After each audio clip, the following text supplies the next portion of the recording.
Evet, öncelikle Cenab-ı Allah şu Ramazan ayının girişiyle beraber dünyanın dört bir tarafında var olan gerek doğuda ve batıda tüm Müslüman kardeşlerimize yardım etmesini Rabbimden niyaz ediyorum. Onları başarıya ulaştıracak, sonuçlara gerçekten ulaştırmasını, onları tek yumruk olmasını ve gerçekten bu noktada da zaferler ihsan etmesini Cenab-ı Allah'tan öncelikle şu Ramazan ayında niyaz ediyorum.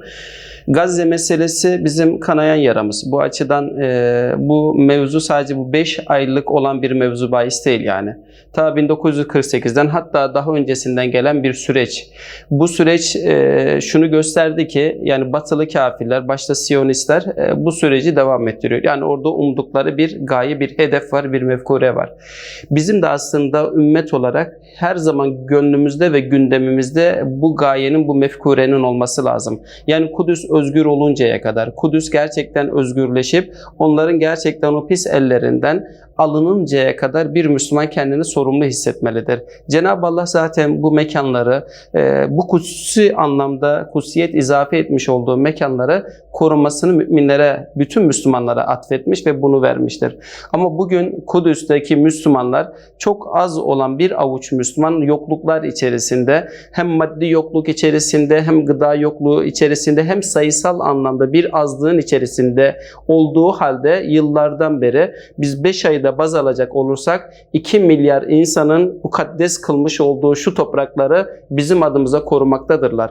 Bu korumayı gerçekleştirirken özellikle canları gitmekte, dünyalıkları gitmekte, gelecekleri dünyalık anlamda kaybetmektedirler. Ticaretlerini kaybettiler, evlatlarını kaybettiler, kızlarını kaybettiler, analarını kaybettiler, iş yerlerini kaybettiler. Yani hiçbir şeye ulaşır bir durumda değiller. Ne bir ilaca ulaşabiliyorlar, ne bir suya ulaşabiliyorlar, ne bir gıdaya ulaşabiliyorlar.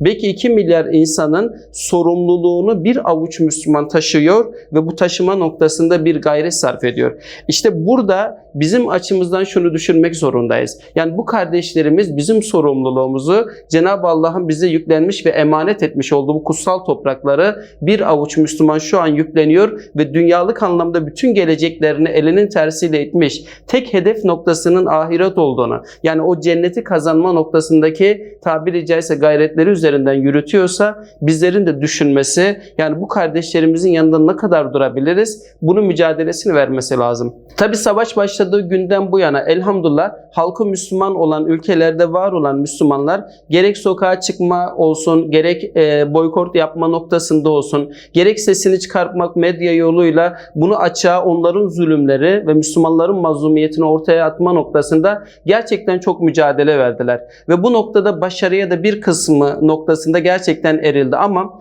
bu noktada halkın artık bu açıdan yapacağı şeyler bunun ötesine ne yazık ki gidilmiyor. Artık bu saatten sonra farklı adımlar aslında halkı Müslüman olan ülkenin liderlerinin adım atması gerekiyor. Bu adım atma noktasında ise bir zafiyet var mı? El-hak var. Yani şu an bir zafiyet yaşanıyor. Yani tam anlamıyla en hafif itibariyle sınıfta kaldılar. Bugün oradaki var olan Gazze'deki kardeşlerimize yardım meselesini kime bırakmaları gerekiyor? Yardım kuruluşlarına bırakmaları gerekiyor. Vakıflara, derneklere bırakmaları gerekiyor. Hani tamam engelleme noktasında demiyoruz ama onların asıl yapması gereken iş gerçekten oraya dokunacak ciddi adımlar olmasıdır. Ya sınırların açılıp Müslüman ülkedeki var olan Müslümanların gitmesini sağlaması veya diyelim ticari ilişkilerin tamamıyla kopması, bu noktada bir yaptırım uygulaması, siyasi anlamda bir yaptırım uygulaması ve orada var olan o zulmü en asgariye veya düşürme noktasında yapması gereken şeyleri bu şekilde ciddi adımlar olarak da yapmaları gerekiyor. Ama bakıyoruz en fazla tabiri caizse sloganik söylemler veya diyelim Lübnan'da bir uçakta tabiri caizse gıda atma sürecine gidiyorlar. Biz bunun ötesine gidilmesini arzu ediyoruz. Yani biz istiyoruz ki eğer o uçaklar gerçekten Ürdün'den kalkıp özellikle o Filistin topraklarına gıda atıyorsa o gıdayı atmak yerine bir takım gerçekten ciddiyetle oraların üzerine nasıl onlar bizim çocuklarımız üzerine bomba yağdırıyorsa aynı tabiri caizse girişimde bulunmak zorundalar. Belki bunların kendi çıkarları olabilir. Belki bunların kendi tabiri caizse iç sorunları veya bu noktada bir anlaşmaları olabilir. Biz bunu ilgilendirmiyor bizim. Bizim yüreğimizi acıdan bu sıkıntılar. Bizim yüreğimizi gerçekten soğutmuyor. Burada da ne yazık ki bu liderler sınıfta kaldılar. Ama halkı Müslüman olan bizler için bizim sorumluluğumuz hiçbir zaman bitmemektedir. Yani yükü veya topu onlara atma suretiyle kendi gardımızı düşürmeden her zaman aynı gündemi gerçekten aynı canlılıkla, aynı iştiyakla sürdürmemiz gerekiyor. Bu bizim açımızdan önemli bir görevdir. Bununla birlikte özellikle şuna şahit olduk ki Batı bugün insanlığa gerçekten bir değer sunmadığını, Batı'nın bütün söylemlerinin gerçekten sadece teşbihat olması sloganik bir söylem olduğunu, aslında ne insan haklarının ne kadın haklarının hiçbir işe yaramadığını gördük. Ama buna rağmen bakıyoruz, İş Müslümanlar olunca ne UNICEF'in olsun, Birleşmiş Milletler'in olsun, insan haklarının olsun tamamıyla ses çıkarmadığını, üç maymunu oynadığını görüyoruz. Şuradan şunu anlıyoruz ki gerçekten kadın derken bizim kadınlarımızın olmadığını, çocuk hakları derken bunların bizim çocuklarımızın olmadığını, yaşlı hakları derken bizim yaşlılarımızın olmadığını gördük. Aslında onların kendi Batı'nın kendi içerisinde var olan tabiri ise o inançtaki insanları sıkı sıkı sarıldığını, ama iş Müslümanlar olunca, iş gerçekten iman edenler olunca gözlerini kapattıklarına şahit olduk. Bugün Batı gerçekten bütün dünyanın gözü önünde bu zafiyeti yaşadığını herkes gördü ve şahit oldu.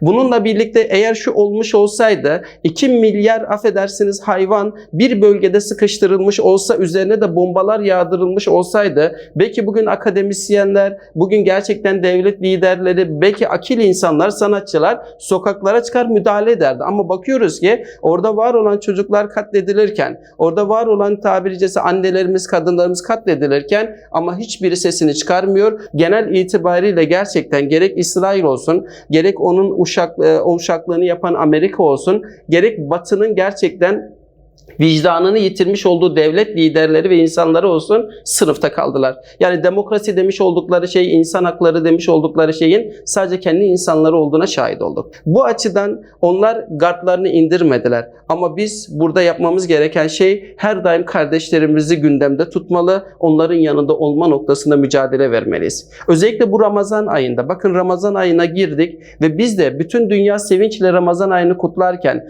bütün halkı Müslüman olan ülkeler Ramazan ayını sevinçle kutlarken, ama hala dibimizde var olan Kudüs'te, Gazze'de bir avuç Müslüman açlığa maruz bırakılmış. Suya ulaşma imkanları kalmamış, gıdaya ulaşma imkanları kalmamış, ilaca ulaşma imkanları kalmamış ve buna rağmen enkazların altında oruç açmaya çalışıyorlar.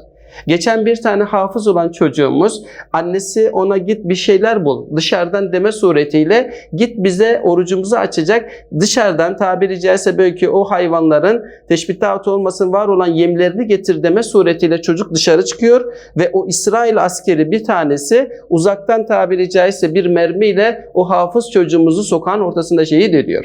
Bu durumdayken şunu görüyoruz ki gerçekten bunların hiç savaş hukuku tanımadığını, gerçekten geçmişte Kur'an'da var olan o İsrailoğullarının, peygamber katleden o İsrailoğullarının ahlakını hala bizatihi sürdürdüğünü ve bu noktada da bunlara şahit olması suretiyle görüyoruz. Bu açıdan da inşallah buna rağmen tüm kalbimizle şuna inanıyoruz ki inşallah bu Ramazan bir direniş olacak ve bir uyanış olacak ve sonunda Allah'ın izniyle Kudüs'te özgür olacak. Son olarak şunu ifade edeyim. Peygamber Aleyhisselam'ın bir müjdesini hem kendimize hem orada direnen kardeşlerimize hatırlatıyoruz. Mahzun olmasınlar. Yani hiçbir zaman üzülmesinler. Bütün kafirler üzerlerine üşürse de ve onları katletmeye çalışsa da zafer onların olacak. Çünkü Peygamber Aleyhisselam diyor ki, kıyamete kadar hak bir taife Allah yolunda cihad edecek. Hiç kimse onları zarar vermeye çalışanlar onlara bir zarar veremeyecek. Onlar nerededir ya Resulallah diye sorduklarında sahabe-i ikram Beytül Makdis'in eteklerindedir diyor. Yani Mescid-i Aksa'nın eteklerindedir diyor. Biz inanıyoruz ki eninde ve sonunda Kudüs fethedilecektir. Çünkü Peygamber Aleyhisselam'ın müjdesi vardır. Kudüs'ün fethi, Medine'nin harabı, Deccal'ın çıkması, Melheme'nin başlaması. Bu Bu süreçte ilk adımın ise Kudüs'ün fethi olduğunu müjdeliyor ve Kudüs'ün fethini gerçekten noktasında biz bunun neresindeyiz? Müslümanlar olarak gerçekten buna bir taş taşıyor muyuz ve oraya tabiri caizse bir destek olabiliyor muyuz? Bu imtihanımızı da biz kendimiz çekiyoruz. Rabbim hakkıyla Kudüs'ü gündeme taşıyan inşallah Müslümanlardan olmayı bizlere nasip eylesin inşallah diyelim.